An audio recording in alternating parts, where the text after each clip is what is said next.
जय student, Krishna classes के online platform पे आप सभी का स्वागत है। मैं हरप्रीत सिंह और आज हम बात कर रहे हैं एयरफोर्स प्रैक्टिस सेट 5 के बारे में। ठीक है, जैसा आपको पता है रैपिड रिवीजन कोर्स भी चल रहा है, साथ साथ आपके प्रैक्टिस सेट भी करवा रहा हूं मैं। ठीक है, तो अभी तक unit and dimension, kinematics, laws of motion आपका ऑलमोस्ट पूरा कंप्लीट हुआ है। ठीक है, रिविजन्स में, और 4 प्रैक्टिस सेट आपके पहले ऑलरेडी आ चुके हैं। इसके साथ साथ अगर आप ऑनलाइन तैयारी कर रहे हैं किसी एग्ज़ाम की, आपके आसपास में estate, CTET, Delhi police, SSC, तो उसके लिए आप कृष्णा क्लासेस की आपके जो एप्लीकेशन है वहाँ पे जा सकते हैं और वहाँ पे एक मिनिमम कॉस्ट के साथ कोर्स को परचेज कर सकते हैं। ठीक है, आपको प्ले स्टोर में केसी ऑनलाइन क्लासेस के नाम पे हमारी ऑनलाइन एप्लीकेशन मिल जाएगी। ठीक है, तो पहले क्वेश्चन से स्टार्ट करते हैं। क्वेश्चन 1 कह रहा है particle falls towards earth from infinity, its velocity on reaching the earth would be. एक पार्टिकल है वो इनफाइनाइट से गिरा, किसकी तरफ गिरा? अर्थ की तरफ गिरा। तो जब वो अर्थ पे पहुंचेगा तो उसकी वेलोसिटी क्या रहेगी? ठीक है, आप लोगों ने एक कॉन्सेप्ट पढ़ा है एस्केप वेलोसिटी। क्या? Escape velocity. ठीक है, वो वेलोसिटी अर्थ के सरफेस पर वो मिनिमम वेलोसिटी जिससे आप किसी चीज़ को ऊपर की ओर फेंको और वो अर्थ के ग्रेविटेशनल फोर्स ऑफ अट्रैक्शन से बाहर निकल जाए, उस वेलोसिटी को आप बोलते हैं एस्केप वेलोसिटी। और याद हो तो आप लोगों ने उसको पढ़ा हुआ है under root G 2gm divide by capital R से। ठीक है, और आप लोगों ने स्मॉल जी और कैपिटल जी में भी रिलेशन पढ़ा है। स्मॉल जी इक्वल टू क्या होता है? कैपिटल GM बाय में आर स्क्वायर। मैंने डायरेक्ट नहीं लिखा, थोड़ा सा रिलेट करके बताने के लिए लिख रहा हूँ यहाँ पे। तो आप GM की जगह क्या लिख सकते हो? GM की जगह लिख सकते हो G कैपिटल आर स्क्वायर। ठीक है, जैसे ही यहाँ पे G कैपिटल आर स्क्वायर लिखोगे, एक आर से एक आर कट जाएगा। ठीक है, तो रूट 2GR, ये एस्केप वेलोसिटी का फार्मूले होते हैं दोनों के दोनों, ये वाले। आप लोगों ने ऑलरेडी ग्रेविटेशन में इनको काफ़ी बार पढ़ा भी होगा। अब सुनिए, अगर किसी बॉल को आप किसी वेलोसिटी v से फेंकते हो, जब वो वापस उसी पॉइंट पे आती है तो उसकी वेलोसिटी v ही रहती है। आप लोगों ने ये कॉन्सेप्ट काइनेमेटिक्स में पढ़ा हुआ है। ठीक है, अब सोचिए जब आप उसको सरफेस पे खड़े होकर के इनफाइनाइट पे फेंकना चाहते हो तो आपको क्या देनी पड़ती है? Escape velocity. और जो एस्केप वेलोसिटी आप देते हो वो किसके बराबर होती है? Under root 2 small g into capital R. Here small g क्या होता है? एक्सेलरेशन ड्यू टू ग्रेविटी, और कैपिटल आर क्या हो जाता है? रेडियस ऑफ अर्थ हो जाता है। ठीक है, तो सोचिए जब वो बॉल वापस उसी पॉइंट पे आएगी तो उसकी सेम वेलोसिटी होनी चाहिए कि नहीं होनी चाहिए? ठीक है, वो रेस्ट पे नहीं होगी, इन्फिनिटी नहीं होगी, रूट 2 इंटू में अंडर रूट GR नहीं होगी, क्या होगी? Root GR। एक शानदार क्वेश्चन है, बस थोड़ा सा काइनेमेटिक्स की कॉन्सेप्ट को यूज करवाता है कि भाई जिस वेलोसिटी से आप बॉल को ऊपर की ओर फेंकते हो वो इसी वेलोसिटी से ही वापस आती है, कहाँ पे? अर्थ पे। ठीक है, तो ये था आपका पहला क्वेश्चन। किस पे? कि भाई एक पार्टिकल इनफाइनाइट से फेंका तो अर्थ पे किस वेलोसिटी से पहुंचेगा, तो रूट GR। ठीक है, यहाँ पे अगर एक कॉन्सेप्ट और बात करते हैं तो उन्होंने एक अलग सा कॉन्सेप्ट भी दिया था इस बार, कि जो एस्केप वेलोसिटी होती है वो आप लिखते क्या हो? 2gm capital R. ठीक है, उन्होंने डेंसिटी के टर्म में भी आपसे क्या पूछा? एस्केप वेलोसिटी के बारे में पूछा। और आपको पता है कि डेंसिटी क्या होता है? डेंसिटी होता है मास अपॉन वॉल्यूम। डेंसिटी क्या होता है स्टूडेंट्स? Mass upon volume. ठीक है, और मास को आप कैपिटल M, अर्थ स्फेरिकल शेप की बोली जाती है, तो 4/3 पाई आर क्यूब। ये अर्थ का वॉल्यूम में 3 ऊपर चला जाएगा तो 3 capital M 4 pi capital R cube. ठीक है, ये डेंसिटी का फॉर्मूला हो गया। तो यहाँ पर आप अगर मास की वैल्यू रखते हैं तो मास की वैल्यू किसके बराबर आ जाती है? डेंसिटी इंटू में 4 पाई R क्यूब डिवाइड बाय में 3। ठीक है, इसके बराबर आ जाती है। अब देखिए यहाँ पे एक R से R क्यूब कैंसिल आउट हो गए, बचा कितना? R square. तो आपके पास एस्केप वेलोसिटी का फॉर्मूला मिलता है 8/3 G रो पाई। R स्क्वायर का बाहर आ जाएगा और वो किसके बराबर हो जाएगा? R के बराबर, ये भी एस्केप वेलोसिटी होती है, ठीक है। और वो मिनिमम वेलोसिटी जो आप देते हो ताकि कोई प्लेनेट के चारों तरफ कोई सैटेलाइट घूम सके, उसको आप बोलते हो ऑर्बिटल वेलोसिटी। और उसका कुछ फार्मूला ऐसा होता है ऑर्बिटल वेलोसिटी का, रूट जी आर। क्लियर, इसके बराबर होता है आपका ऑर्बिटल वेलोसिटी का फार्मूला। अब अगर आगे बात करते हैं तो यहाँ पे ऑर्बिटल वेलोसिटी और एस्केप वेलोसिटी में रिलेशन होता है। एस्केप वेलोसिटी √2 टाइम्स होती है किसके, ऑर्बिटल वेलोसिटी के, ठीक है। और एस्केप वेलोसिटी होती है 11.2 किलोमीटर पर सेकेंड की, ऑर्बिटल वेलोसिटी होती है 7.92 किलोमीटर पर सेकेंड, ठीक है। आगे चलते हैं इसमें सेकंड क्वेश्चन पे। कह रहा है the ionisation energy of hydrogen atom in the ground state is, ठीक है। आयनाइजेशन एनर्जी हाइड्रोजन एटम की निकालनी है, ग्राउंड स्टेट में निकालनी है, ठीक है। बिल्कुल इजी सा क्वेश्चन है। आपको पता है जो एक्साइटेशन एनर्जी होती है वो होती है -13.6 Z²/n² इलेक्ट्रॉन वोल्ट। सर ये एक्साइटेशन एनर्जी क्या होती है? आपको पता है कि आपके स्पेक्ट्रम के लिए क्या बनते हैं, कुछ एनर्जी लेवल्स होते हैं, जैसे Lyman series, Balmer series, Paschen series, Brackett और पिफन, ठीक है। जब एटम ऊपर जाता है तो एनर्जी ले करके जाता है, और देने वाली जो एनर्जी होती है उसको बोलते हैं एक्साइटेशन एनर्जी, ठीक है, एक्साइट करवाने के लिए। और आयनाइजेशन और एक्साइटेशन एनर्जी में क्या फ़र्क है? आयनाइजेशन एनर्जी किसी इलेक्ट्रॉन को इतनी ज़्यादा एनर्जी आप दे दो कि वो एटम के फोर्स ऑफ अट्रैक्शन से एस्केप आउट होकर के बाहर चला जाए, ठीक है। मतलब ई इनफाइनाइट पे पहुंचाना है, कहाँ से? किसी लेवल n से आपको इलेक्ट्रॉन को, ठीक है। तो वो क्या हो जाएगा? वो हो जाएगा आपका आयनाइजेशन एनर्जी, ठीक है। अब इन्फिनिटी पे पहुंचाना है तो n की वैल्यू इनफाइनाइट रखोगे, n की वैल्यू इनफाइनाइट रखोगे तो En आ जाएगा 0, -13.6 Z²/n² इलेक्ट्रॉन वोल्ट। तो आयनाइजेशन एनर्जी का जो फार्मूला आता है, पहली बात तो वो होता है +13.6 Z²/n² इलेक्ट्रॉन वोल्ट के बराबर। इसके बराबर होता है आयनाइजेशन एनर्जी का फार्मूला। अब ग्राउंड स्टेट बोला, ग्राउंड स्टेट मतलब n की वैल्यू कितनी? 1। हाइड्रोजन एटम बोला मतलब Z की वैल्यू भी कितनी? 1। जब दोनों चीज़ें यहाँ पे पुट कर देते हो तो आयनाइजेशन एनर्जी आ जाती है +13.6 इलेक्ट्रॉन वोल्ट, ठीक है। यहाँ पे स्मॉल एनर्जी की यूनिट यूज़ होती है, इलेक्ट्रॉन वोल्ट छोटी एनर्जी की यूनिट है, जूल बड़ी एनर्जी की यूनिट है, ठीक है। तो प्लस का 13.6 electron volt is the right answer, ठीक है। नेक्स्ट क्वेश्चन पे चलते हैं।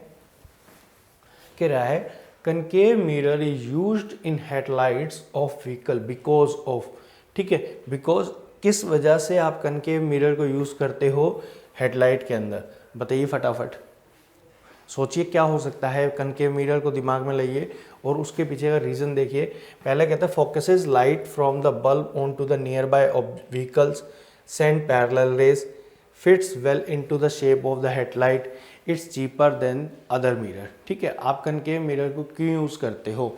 वो पैरेलल लाइट्स दे इसलिए, फोकस बनाए इसलिए, या फिर आपका फिट होता है इसलिए, या फिर चीपर होता है इसलिए, ठीक है। अगर आपको याद हो तो कनकेव मिरर कुछ इस तरह का होता है जिसका बाहर वाला सरफेस क्या होता है?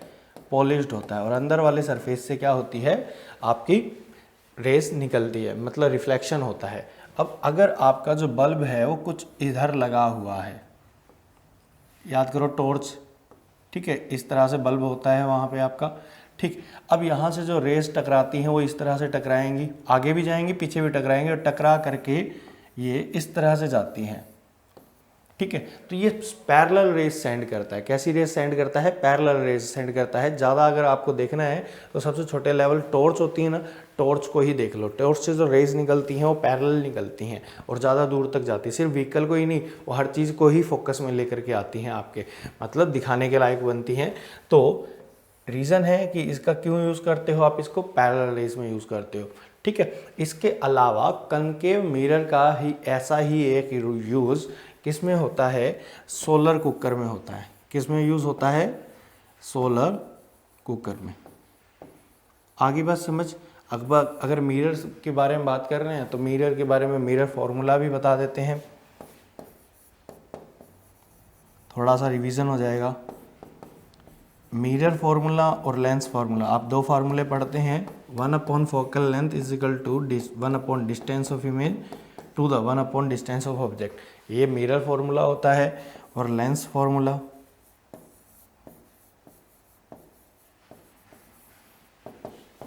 1/f is equal to 1/v minus 1/u, ये होता है आपका लेंस फार्मूला। इसके अलावा यहाँ पे कनकेव मिरर बोला है तो आपसे पूछ सकता है कि कन्वेक्स मिरर का यूज़ क्या होता है, तो रेयर व्यू देखने के लिए यूज़ होता है। ऐसा कौन सा मिरर जो हमेशा वर्चुअल इमेज बनाता है, ये आपके लिए क्वेश्चन है। ठीक है, कमेंट बॉक्स में अपने क्वेश्चन को मेंशन करना। नेक्स्ट क्वेश्चन चलते हैं, विच one of the following quantity do not match with their unit. इनमें से कोई एक ऐसी क्वांटिटी है जो अपनी यूनिट के साथ मैच नहीं कर रही। सोचिए क्या आ सकता है आपका आंसर। पहला है पावर है, दूसरा टॉर्क है, तीसरा एंगुलर डिस्प्लेसमेंट है और चौथा एंगुलर एक्सेलरेशन है। ठीक है, एक एक करके चेक करते हैं। जब उसने बोली थी पावर, तो पावर क्या होता है आप लोगों को मैंने बताया भी है।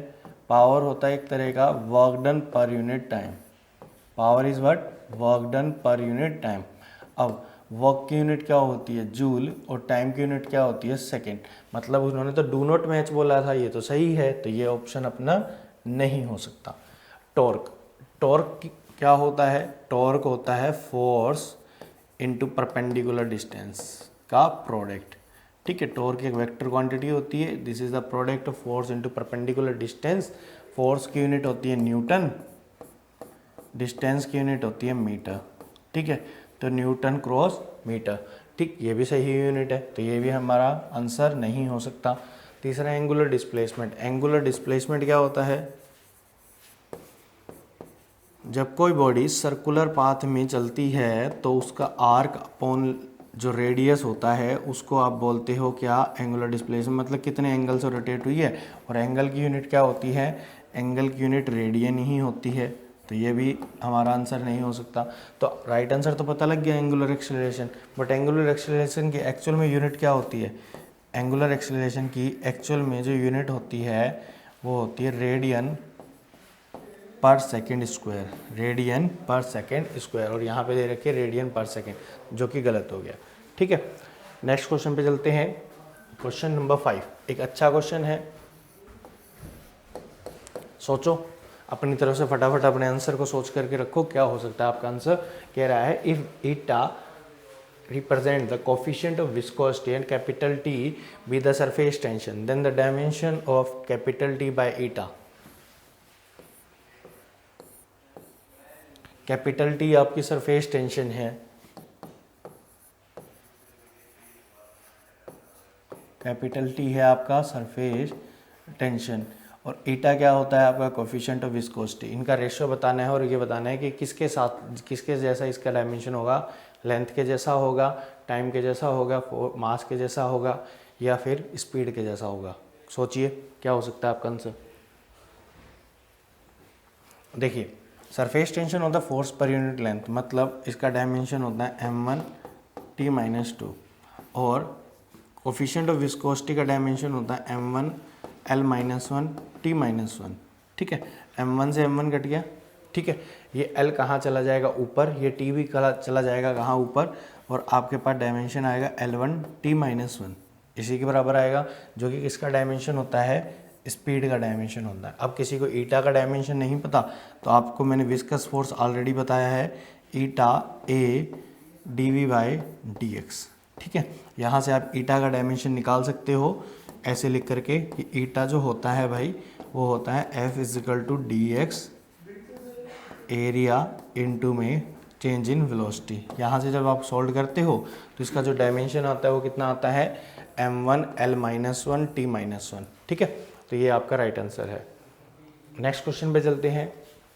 इस तरह के क्वेश्चन बहुत ज़्यादा पूछे जाने लग गए। अब कह रहा है एक कन्वेक्स लेंस जिसकी फोकल लेंथ दे रखी है आपको 10 सेंटीमीटर और रिफ्रैक्टिव इंडेक्स, कन्वेक्स लेंस, यह आपका कन्वेक्स लेंस है, इसका रिफ्रैक्टिव इंडेक्स दे रखा है आपको 1.5। इसको मैं मानता हूँ ν2। लेंस का रिफ्रैक्टिव इंडेक्स ν1 माना जाता है, जिस मीडियम से रे आ रही होती है उसको ν1 मानते हो।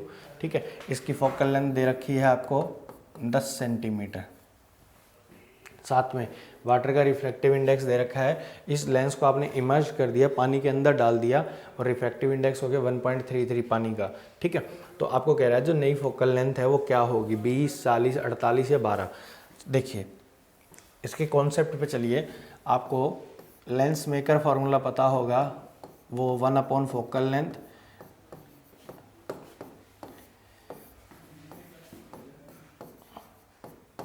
देखिए जब किसी लेंस को आप रखते हैं इस तरह से, आपने जब ये फार्मूला ड्राइव करा होगा, आपने कहा होगा ये ν2 है, ये ν1 है और इस साइड भी ν1 है, मतलब रे ν1 से एंटर करके ν2 में और ν2 से एंटर करके ν1 में वापस जाती है, एंट्री करती है कहाँ से, जिस मीडियम में वो रखी हुई है। तो आपने उसको इमर्ज करा है कहाँ, वाटर में, तो ν1 क्या हो जाएगा आपका, वाटर हो जाएगा।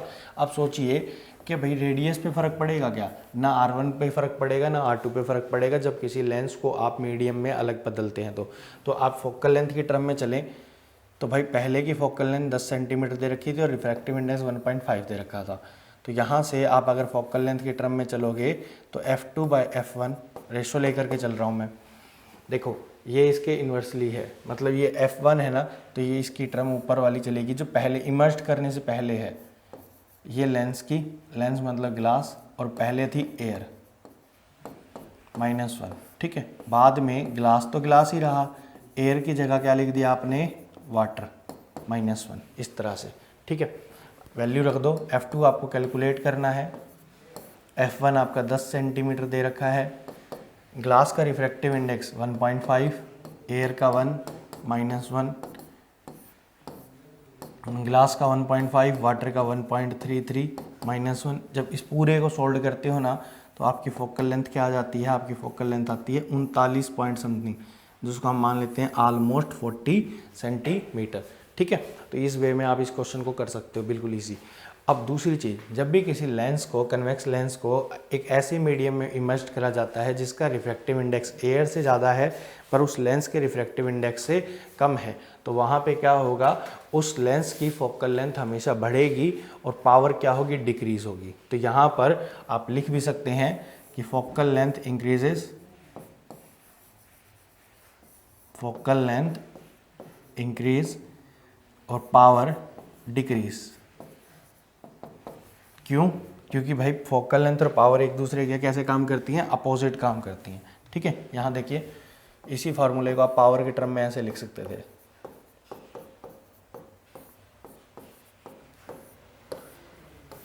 तो ये आपके लिए जो टाइम चल रहा है ये बेहद इम्पोर्टेंट है। जितना ज़्यादा आपके दिन खराब हो रहे हैं, मतलब दिन निकलते जा रहे हैं, अगर ख़राब ही हो रहे होंगे, अगर आप पढ़ नहीं रहे होंगे तो, और पेपर नवंबर में फिक्स डे पे होगा आपका, ठीक है। तो अपनी प्रिपरेशन को बढ़ा करके चले। नेक्स्ट क्वेश्चन, क्वेश्चन नंबर 7, बार बार पूछा जा रहा है ये क्वेश्चन, तो मिस मत करना भाई। कह रहा है डिस्प्लेसमेंट और वेलोसिटी के बीच में एसएचएम के दौरान, सिंपल हार्मोनिक मोशन के दौरान जो फेज एंगल होता है वो कितने डिग्री का होता है, π/4, π/2, पाई या 2 पाई। सोचिए,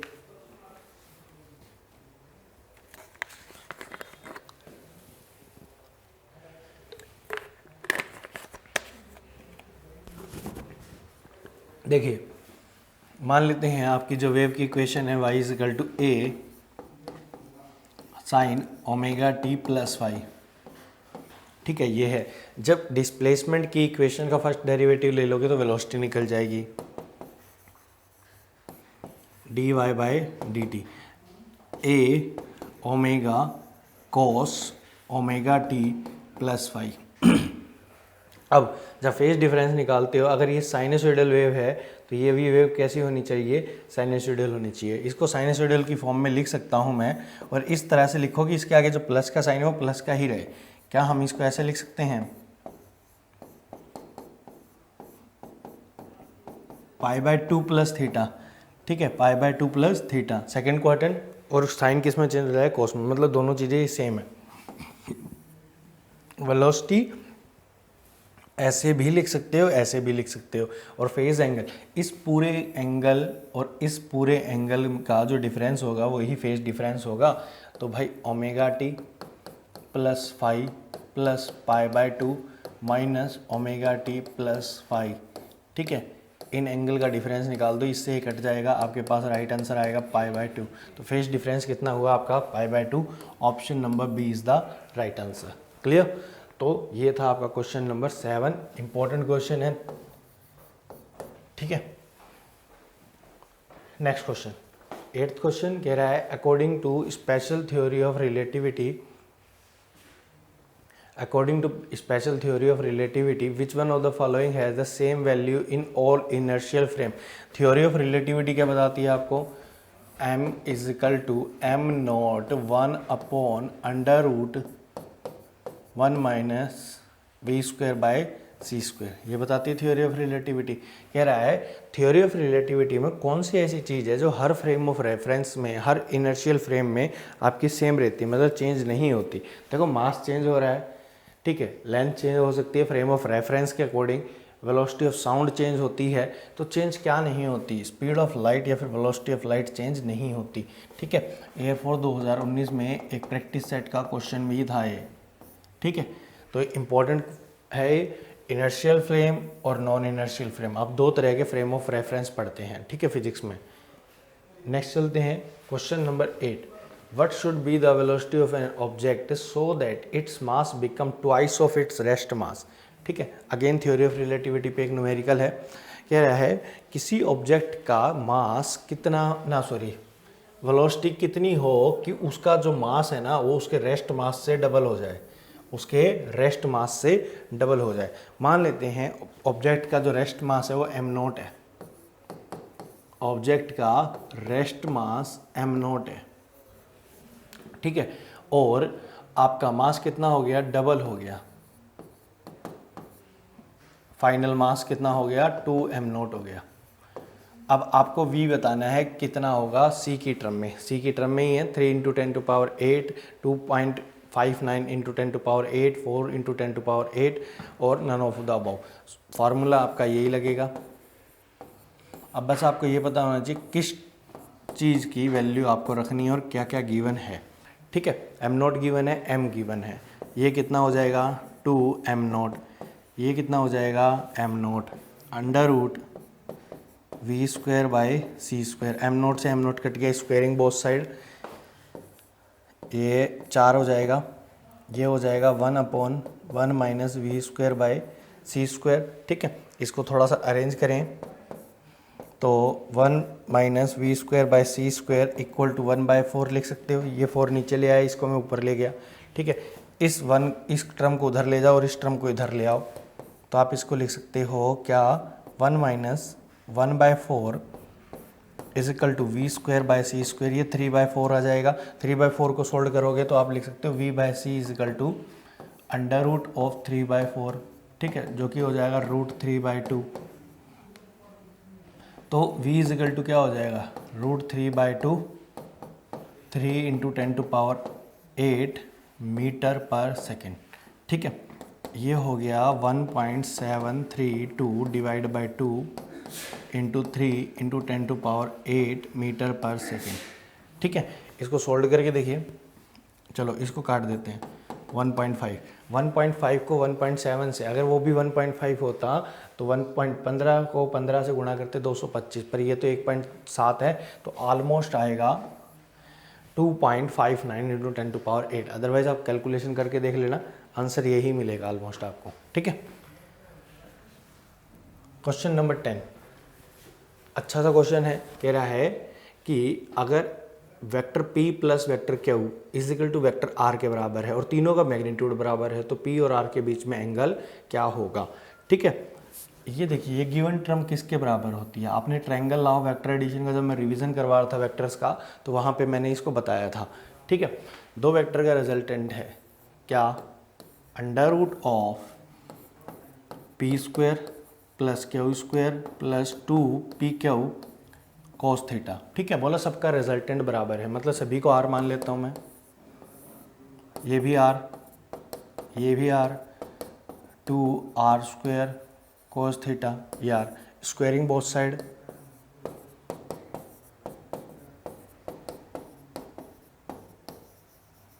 r स्क्वायर से r स्क्वायर सारे कैंसिल आउट हो गए, ये 2 इधर ले आओ, -2 is equal to 2 cos theta, theta 2 से 2 उड़ा दिया यहाँ से, थीटा इज इक्वल टू कितना आ गया, कॉस थीटा इक्वल टू -1। कितने डिग्री पे कॉस की वैल्यू -1 होती है, यहाँ पे -1 आ गया। 1 मिनट रुकिए, r² प्लस r², 2r²। अच्छा यहाँ पे 1 बचेगा तो ये 1 आएगा, सॉरी 1 आएगा, ये -1/2। ठीक है, कॉस में -1/2 की वैल्यू होती है 120 डिग्री पे, कॉस 120 डिग्री की वैल्यू होती है 120। ठीक है, यहाँ से देखिए, यहाँ से हल्का सा एरर हुआ था कि भाई इसको आप ऐसे लिखोगे, इस 2 को जब इधर लेकर आओगे तो 1 - 2 is equal to 2 cos theta बनेगा, और 2 cos theta is equal to कितना आ जाएगा, -1 cos थीटा इक्वल टू कितना आ जाएगा, -1/2, और ये होता है आपका cos 120 डिग्री का। ठीक है, नेक्स्ट क्वेश्चन पे चलते हैं। 11th क्वेश्चन कह रहा है एक force is applied to an object that is free to move. एक फोर्स अप्लाई करा एक ऐसे ऑब्जेक्ट पे जो कि फ्री था मूव करने के लिए। विच one of the following statement is correct. The frictional force is larger then applied force. जो आपका फ्रिक्शनल फोर्स था वो लार्जर था किससे, अप्लाइड से। The frictional force is smaller than the applied force. जो फ्रिक्शनल फोर्स था वो स्मॉल था किससे, अप्लाइड फोर्स से।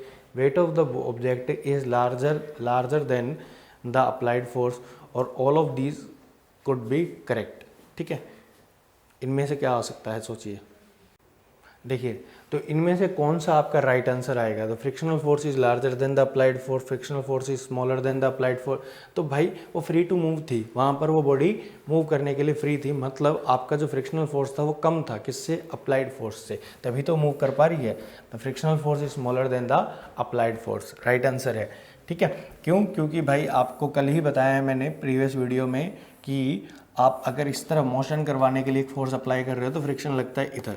ठीक है, और जब फोर्स ऑफ फ्रिक्शन को अवॉइड करके आप इतना ज़्यादा फोर्स लगा देते हो कि बॉडी मूव ही हो सके, तो वहाँ पे काइनेमेटिक फ्रिक्शन होता है और वो लेस देन अप्लाइड फोर्स होता है हमेशा।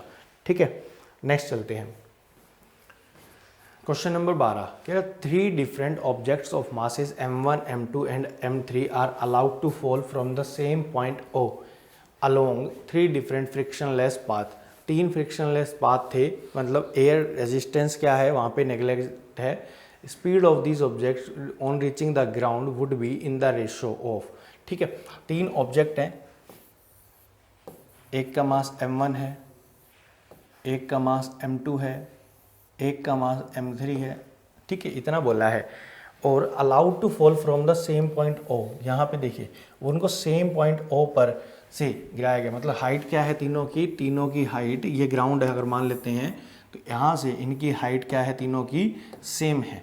अगर हाइट सेम है तो मास चाहे कुछ भी हो, क्योंकि सेम फंडा अप्लाई यहाँ पे हुआ कि 3 डिफरेंट फ्रिक्शनलेस पाथ्स। ठीक है, तीनों पाथ फ्रिक्शनलेस है, मतलब एयर रेजिस्टेंस नहीं है वहाँ पे। ठीक है, एयर भी एक तरह का फ्रिक्शन प्रोवाइड करती है अपोजिट डायरेक्शन में, जो आपके मोशन का अपोज करता है वो है ही नहीं। तो यहाँ पर उनको टाइम कितना लगेगा, सेम लगेगा, तो उनकी जो स्पीड होगी वो क्या होगी, सेम होगी, 1:1:1 में आएगी। ठीक है, स्पीड कितने में आएगी, 1:1:1 में। नेक्स्ट, क्योंकि स्पीड के फॉर्मूले में कहीं पे भी आपने मास नहीं पढ़ा। ठीक है, सेम टाइम पे आएगा, सेम वेलोसिटी के साथ आएगा। कह रहा है if the body loses half of its velocity on penetrating the 3 centimetre in the wooden block. एक बॉडी क्या करती है, अपनी हाफ वेलोसिटी को लूज कर देती है 3 सेंटीमीटर को पेनिट्रेट करने में वुडन ब्लॉक में, then how much will it penetrate more coming to the rest. देखो मैं क्वेश्चन बता देता हूँ। आपने किसी बुलेट को छोड़ा, ठीक है, मान लेते v वेलोसिटी से छोड़ दिया आपने उसको, v नहीं मानो u मान लो, कंफ्यूज हो जाओगे वरना, u मान लो।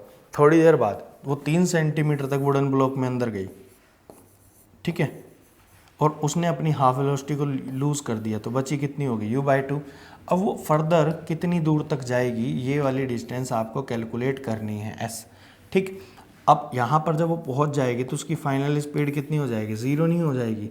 ठीक, अब आपको ये बताना है कि वो फर्दर जो s आएगा वो कितना आएगा, सोचिए फटाफट।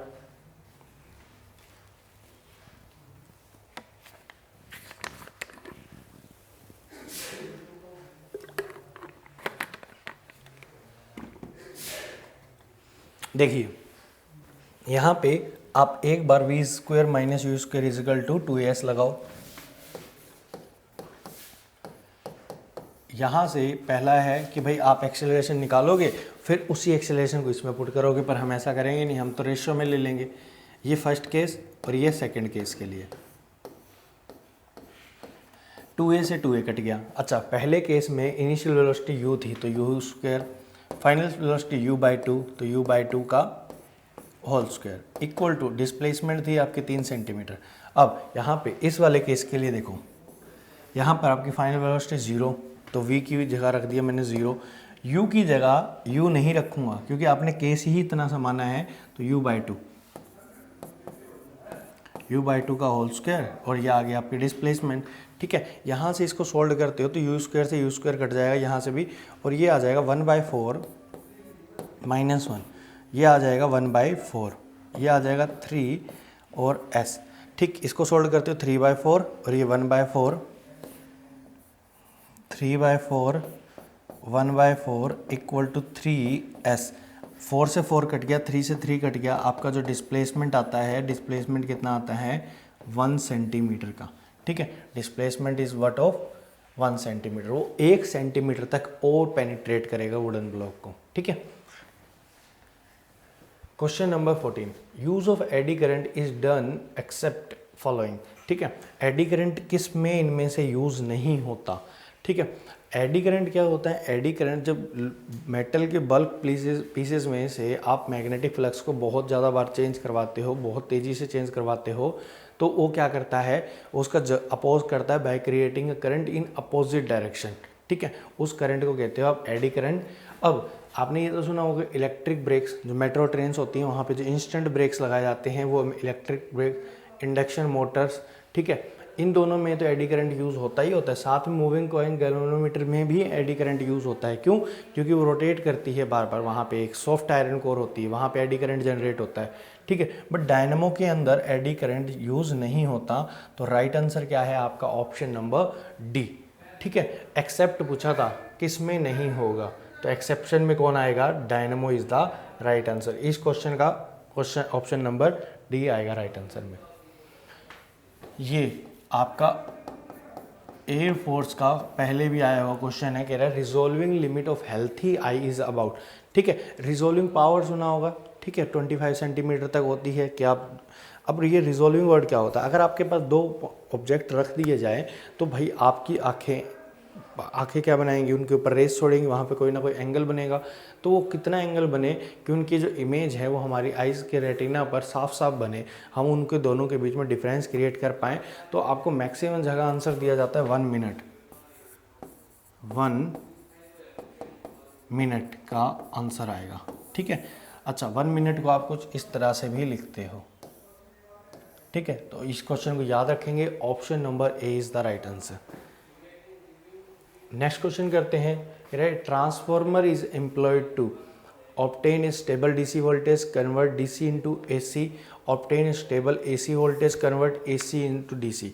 ठीक है, आपका जो ट्रांसफॉर्मर होता है वो किस काम आता है। ठीक है, अब देखिए ट्रांसफॉर्मर आपके गली मोहल्ले में कई जगहों पे लगा होगा। ट्रांसफॉर्मर क्या होता है, एसी वोल्टेज को अप करता है या डाउन करता है, इसी काम आता है आपको।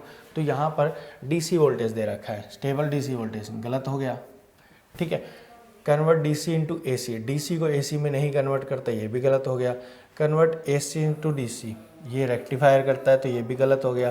तो option number C is the right answer, obtained a stable AC voltage. Stable AC voltage को ऑब्टेन करने का काम आता है क्या, ट्रांसफॉर्मर आपका। नेक्स्ट कह रहा है, in a purely resistive AC circuit the current lag behind the EMF in the phase, पीछे तो चलेगा पर फेज में होगा। ठीक है, अब दूसरा is in the same phase of EMF, दूसरा next leads the EMF in the same phase. ठीक है, ईएमएफ से ज़्यादा आगे रहता है, lead the EMF in the half of cycle and lags behind in the other half.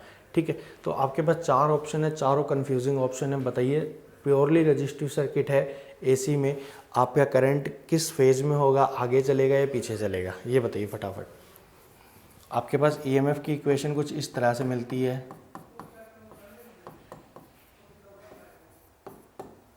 ठीक है, और करंट की इक्वेशन भी कुछ इस तरह से मिलती है।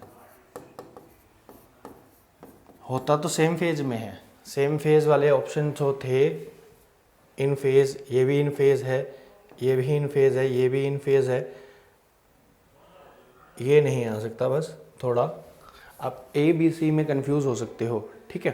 अब करंट जो होता है ना, जितनी आपने एसी वोल्टेज सप्लाई करी है उससे थोड़ा सा कम होता है, मतलब पीछे रह गया, मतलब lag behind the EMF in phase. In phase में तो है पर करंट ईएमएफ से थोड़ा सा पीछे रहता है, तो option number A is the right answer. Question number 18 कह रहा है a boat will submerge when it displaces water equal to its own. ये आर्किमिडीज प्रिंसिपल का एक जो फॉर्म है उसी के बारे में बताता है। आर्किमिडीज प्रिंसिपल कहता है अगर आप किसी चीज़ को पानी में डुबोते हो, पानी में डालते हो तो पानी में तैरती है। कब?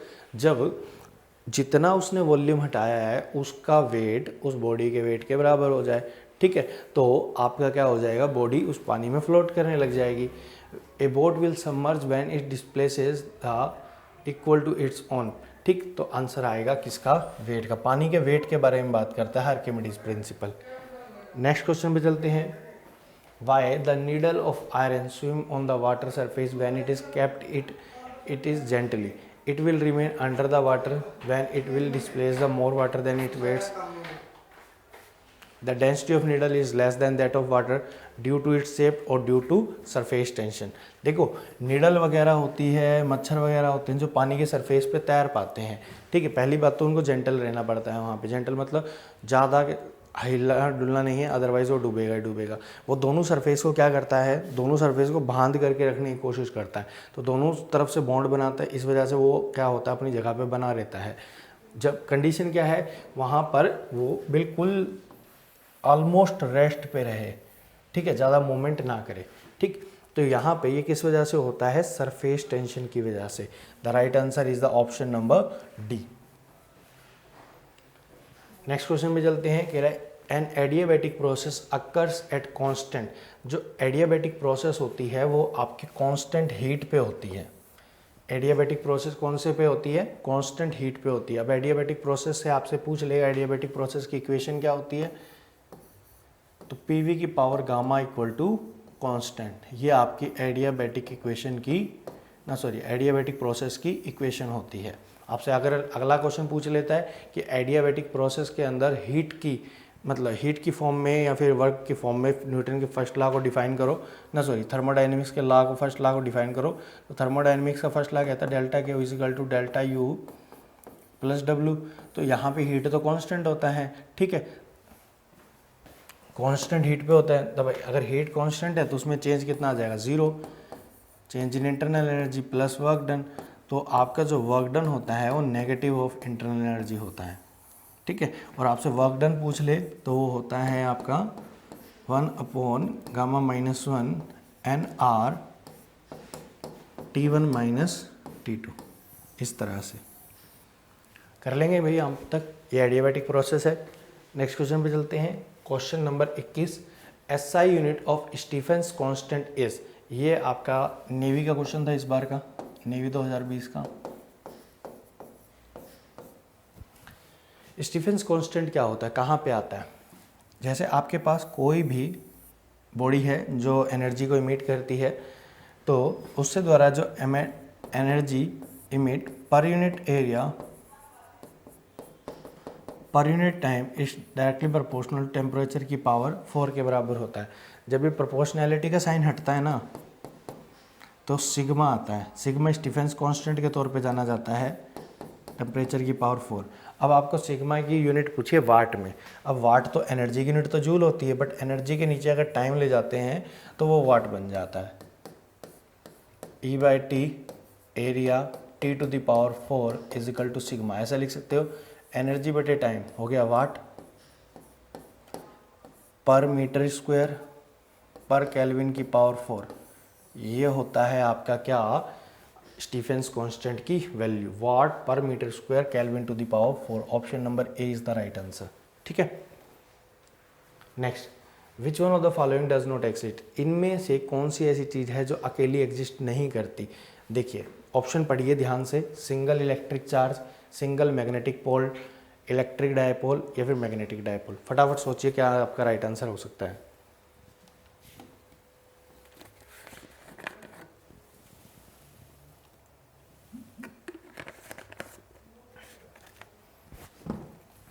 देखिए इलेक्ट्रिक डायपोल एग्जिस्ट करता है क्योंकि इस इलेक्ट्रिक डायपोल तो इटसेल्फ एक प्लस चार्ज और एक माइनस चार्ज का कॉम्बिनेशन होता है। मैग्नेटिक डायपोल अगेन एग्जिस्ट करता है क्योंकि एक नॉर्थ पोल और एक साउथ पोल का कॉम्बिनेशन को ही मैग्नेटिक डायपोल बोलते हो। सिंगल इलेक्ट्रिक चार्ज एग्जिस्ट करता है, ठीक है। क्या एग्जिस्ट नहीं करता? सिंगल मैग्नेटिक पोल, या तो नॉर्थ पोल या साउथ पोल। आपने बार बार सब पढ़ा होगा, मैग्नेट को किसी तरह भी काटो हमेशा नॉर्थ और साउथ पोल में कटते हैं, तो सिंगल पोल कभी नहीं मिलता मैग्नेट का। तो option number B is the right answer. Question number 23 कह रहा है when the temperature of a metallic conductor is increase is resistance. एक मेटेलिक कंडक्टर है, उसको आप उसका टेम्परेचर बढ़ा रहे हो, ठीक है। अगर आप उसका टेम्परेचर बढ़ा रहे हो मेटेलिक कंडक्टर का, तो उसके बीच के इलेक्ट्रॉन्स के बीच में क्या होगा? कोलिजन होगा, और कोलिजन की वजह से कोलिजन इंक्रीज होगा। कोलिजन की वजह से रेजिस्टेंस हमेशा ही क्या होती है? इंक्रीज होती है। रेजिस्टेंस हमेशा इंक्रीज होती है, ऑलवेज इंक्रीजेस। मेटल बोल दिया ना, अदरवाइज वो मेटल नहीं बोलता ना, तो सिंपल आप लिख देते कि टेम्परेचर बढ़ाने से रेजिस्टेंस इंक्रीज भी होती है, डिक्रीज भी होती है, डिपेंड करता है आपने मटेरियल कैसा यूज़ किया है। कंडक्टर है, सेमीकंडक्टर है, एलॉय है, क्या है। Next question, a system is provided with 200 calorie of heat and the work done by the system on the surrounding is 40 joule, then the internal energy is. देखो work done आपने system से करवाया है surrounding पे, तो plus का sign आएगा, ये 40 जूल। और आपने जो हीट सप्लाई करी है वो कितनी है? 200 कैलोरी। पहली बात तो इन दोनों की यूनिट ही सेम नहीं है, आप आंसर तो जूल में देख रहे हो, कैलोरी को जूल में बदलना पड़ेगा। और एक कैलोरी में 4.2 जूल होते हैं, तो ये हो जाएगा आपका 840 जूल के बराबर। और फर्स्ट लॉ ऑफ थर्मोडाइनमिक्स क्या कहता है? कहता है heat supply is equal to change in internal energy plus में वर्क डन के बराबर होता है। अब आपने हीट सप्लाई कितनी करी? 840। इंटरनल एनर्जी में चेंज कितना आया ये आपको निकालना है, और वर्क डन कितना हो गया? 40, ठीक है। इसको इसमें से सब्ट्रैक्ट करवा दो, 840 minus 40 equal to change in internal energy. आपके पास आंसर आ जाएगा। इंटरनल एनर्जी इंक्रीज हुई है कितने जूल से? 800 जूल से, ठीक है। नेक्स्ट कह रहा है 8 dipoles of charge of magnitude E are placed inside a cube. आपको 8 डायपोल्स दे दिए, कॉम्बिनेशन दे दिए माइनस क्यू और प्लस क्यू का, तो total electric flux coming out of the will be surface. Air force 2019 के कुछ चुनिंदा क्वेश्चन में से एक ये भी क्वेश्चन था, 8 डायपोल्स वाला, ठीक है। आपने 8 डायपोल रख दिए, तो आपने क्वेश्चन सरफेस जब लोगे, एक डायपोल मतलब 8 माइनस ई हो जाएगा और 8 प्लस का ई हो जाएगा। टोटल चार्ज कितना हो गया? 0। इलेक्ट्रिक फ्लक्स होता है total charge enclosed by the surface divide by में एप्सिलॉन नॉट। जब टोटल चार्ज ही 0 है तो फ्लक्स भी कितना होगा? फ्लक्स भी होगा आपका 0। Then option number D is the right answer. Clear student? तो आपके 5 प्रैक्टिस सेट्स अभी तक अपलोड हो चुके हैं, ठीक है। साथ ही साथ आपका यूनिट एंड डायमेंशन वाला पार्ट कंप्लीट हो गया रिवीजन के लिए। काइनेमेटिक्स रिवाइज करवा चुका हूँ मैं पूरा, और लॉज ऑफ मोशन करवा चुके हैं हम, ठीक है। तो ये वीडियोस अभी तक अपलोड हो गई है। जिन्होंने अभी तक ये नहीं देखा तो वो इन वीडियोस को देखो और अपने रिवीजन और जो तैयारी है उसको बूस्टअप करो, ठीक है। नेक्स्ट मिलते हैं वीडियो में, नेक्स्ट वीडियो में एक नए प्रैक्टिस सेट के साथ, कुछ नए क्वेश्चंस के साथ, और 1 से 2 वीडियो आपकी कंप्लीट न्यूमेरिकल्स के लेकर के आऊँगा चैप्टर वाइज में, ठीक है। तो मिलते हैं नेक्स्ट वीडियो में, तब तक के लिए सभी को जय हिंद भाई।